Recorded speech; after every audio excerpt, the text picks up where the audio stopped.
Asha degree இந்த பேர் பல வருஷங்களா ஒரு விடை தெரியாத புதிராவே இருந்திருக்கு. ஆனா இப்போ அந்த புதிரோட முடிச்சுகளை அவிழ்க்கிற மாதிரி சில புது திருப்பங்கள் வந்திருக்கு. அத பத்தி தான் நாம இன்னைக்கு விலாவாரியா பார்க்க போறோம். ஆஷா டிகிரிக்கு உண்மையில என்னதான் ஆச்சு? இந்த ஒரு கேள்வி பாத்தீங்கன்னா 20 வருஷத்துக்கு மேல அவங்க குடும்பத்தை மட்டும் இல்ல, ஒரு ஒட்டுமொத்த ஊரையே தூங்க விடாம செஞ்சுக்கிட்டு இருக்கு. கிட்டத்தட்ட 26 வருஷம். அமெரிக்காவோட ரொம்பவே மர்மமான தீர்க்கப்படாத வழக்குகள்ல இதுவும் ஒன்னா இருந்துச்சு. வருஷக்கணக்கா இந்த கேஸ் ஒரு தூசி படிஞ்ச ஃபைலா தான் இருந்துச்சு. எந்த ஒரு சின்ன முன்னேற்றமும் இல்ல. பதில் கிடைக்கும்ன்ற நம்பிக்கை கொஞ்சம் கொஞ்சமா மங்கிட்டே போச்சு. ஆனா இத்தனை வருஷம் மௌனத்தை இப்போ சில விஷயங்கள் உடைச்சிருக்கு. சில அதிர்ச்சிகரமான புது ஆதாரங்கள் கிடைச்சிருக்கு. அது இந்த வழக்கே தலைகீழா மாத்த போகுது. அது என்னன்னு பார்க்கலாம் வாங்க. சரி, இப்போ புதுசா என்ன நடந்ததுன்னா, சமீபத்துல போட்ட சர்ச் வாரண்ட்கள் விசாரணையோட திசையையே ஒரு குறிப்பிட்ட குடும்பத்தை நோக்கி திருப்பி விட்டுருக்கு. பல வருஷமா முடங்கி கிடந்த இந்த கேஸுக்கு இப்போ புதுசா உயிர் வந்த மாதிரி இருக்கு. அந்த குடும்பத்தோட பேரு டெமன் குடும்பம்.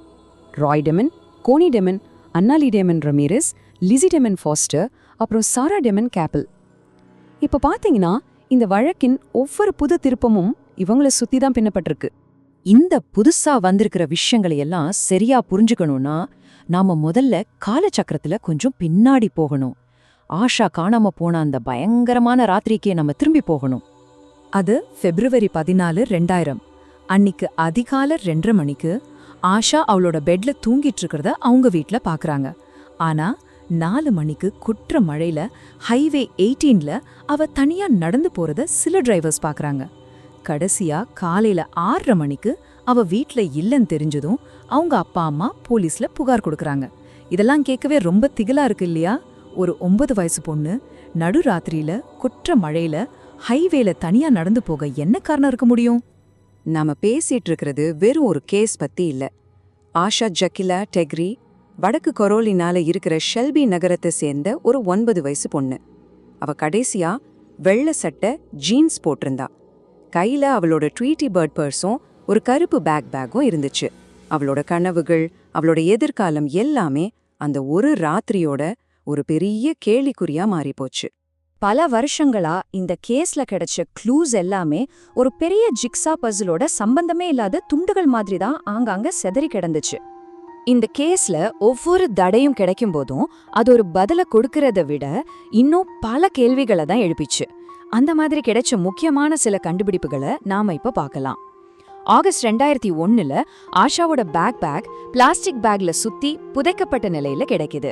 அப்புறம் ரொம்ப வருஷம் கழிச்சு மே 2016ல ஒரு விசித்திரமான பச்சை கலர் காரை பத்தி FBIக்கு ஒரு டிப் வருது. அக்டோபர் 2018ல அந்த பேக் கூடவே இன்னும் 2 பொருட்கள் கிடைச்சதா போலீஸ் முதல் முறையா வெளியிடுறாங்க. இங்கதான் பாருங்க, இந்த கேஸ் இன்னும் சிக்கலாகுது. ஆஷாவோட பேக்ல கிடைச்ச அந்த 2 பொருட்கள் என்னன்னா, ஒன்னு டாக்டர் சியூஸோட மெக்கல்லி காட்ஸ் பூல் அப்படிங்கிற ஒரு புக்கு, அது அவ ஸ்கூல் லைப்ரரியில இருந்து எடுத்தது. இன்னொன்னு New Kids on the Block அப்படிங்கிற ஒரு பேண்டோட டிஷர்ட். ஆனா ஆஷாவோட அப்பா அம்மா என்ன சொல்றாங்கன்னா, இந்த ரெண்டுமே அவங்க பொண்ணோடது இல்லைன்னு உறுதியா சொல்றாங்க. அப்போ இது யாருடையது? இது எப்படி ஆஷாவோட பைக்குள்ள வந்துச்சு? சரி, அந்த பச்சை கார் மேட்டருக்கு வருவோம். ஒரு சாட்சி என்ன சொன்னாங்கன்னா, அது 1970கள்ல வந்த லிங்கன் மார்க் 4 இல்லனா ஃபோர்ட் தண்டர்பர்ட் மாடல் கார், அடர் பச்சை நிறத்துல துருப்பிடிச்சிருந்துச்சுன்னு சொன்னாங்க. இப்போ டெமன் குடும்பத்துக்கிட்ட இருந்த கார் என்ன தெரியுமா? ஒரு 1964 மாடல் AMC ராம்ப்ளர், அதுவும் அடர் பச்சை நிறத்துல. ரெண்டுக்கும் நிறைய ஒற்றுமைகள் இருந்துச்சு. FBI தேடிட்டு இருந்த காரும் இவங்க காரும் இவ்ளோ ஒத்து போறது சும்மா தற்செயலா நடந்ததா, இல்ல இதுதான் இந்த கேஸ உடைக்க போற முக்கியமான க்ளூவா? இப்பதான் நாம இந்த கேஸோட முக்கியமான கட்டத்துக்கு வரோம். தனித்தனியா சிதறி கிடந்த இந்த எல்லா தடயங்களையும் ஒன்னா இணைச்ச அந்த அதிர்ச்சிகரமான திருப்புமுனைகளை இப்ப நாம பார்க்க போறோம். ஒரு DNA ஆதாரமும் ஒரு மறைக்கப்பட்ட உரையாடலும் எப்படி எல்லாத்தையும் மாத்திச்சுன்னு பாருங்க. முதல்ல DNA இணைப்பு. ஆஷாவோட பேக் கூட கிடைச்ச ஒரு பொருள்ல இருந்து ஒரு சின்ன முடி கிடைக்குது. அதை அட்வான்ஸ்டு DNA டெக்னாலஜியை வச்சு அனலைஸ் பண்ணப்போ அந்த முடி டெமன் குடும்பத்தை சேர்ந்த ஒருத்தரோடதுன்னு தெரிய வருது. அது மட்டும் இல்ல, இந்த மாதிரி ஒரு விஷயத்த மறைக்கணும்னா கண்டிப்பா பெரியவங்களோட உதவி தேவைப்பட்டிருக்கும்னு இன்வெஸ்டிகேட்டர்ஸ் ஒரு முடிவுக்கு வராங்க. யோசிச்சு பாருங்க, முதன்முறையா ஒரு சயின்டிபிக் ஆதாரம் போலீஸை நேரா டெமன் குடும்பத்தோட வீட்டு வாசலுக்கு கூட்டிட்டு போயிருக்கு. ஒரு சின்ன முடி பல வருஷமா பூட்டி கிடந்த ஒரு ரகசியத்தோட சாவியா மாறியிருக்கு. DNA ஆதாரம் ஒரு பக்கம்னா, இன்னொரு பக்கம் ஒரு ரகசிய சாட்சி. பல வருஷமா மனசுக்குள்ளே பூட்டி வச்சிருந்த ஒரு விஷயம் வெளியே வந்துச்சு.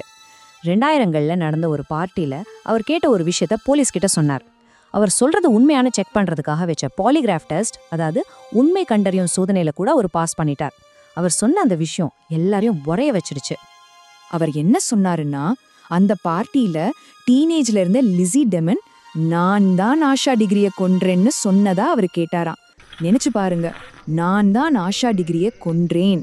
இது ஒரு பார்ட்டியில போதையில சொன்ன வெறும் உளறலா, இல்ல மனசாட்சியோட உறுத்தல்ல வெளியே வந்த உண்மையா? ஆனா இது எல்லாத்தையும் விட ஒரு பெரிய அதிர்ச்சியான ஆதாரம் எங்க இருந்து கிடைச்சது தெரியுமா? டெம்மன் குடும்பத்து சகோதரிகள் தங்களுக்குள்ள பரிமாறிக்கிட்ட மெசேஜ்கள்ல இருந்துதான். போலீஸ் நெருங்க நெருங்க அவங்க எவ்வளவு பயந்து போயிருந்தாங்கன்னு அந்த மெசேஜ்கள் அப்பட்டமா காட்டுச்சு. அவங்களோட சொந்த வார்த்தைகளே அவங்களுக்கு எதிரா திரும்பிடுச்சு.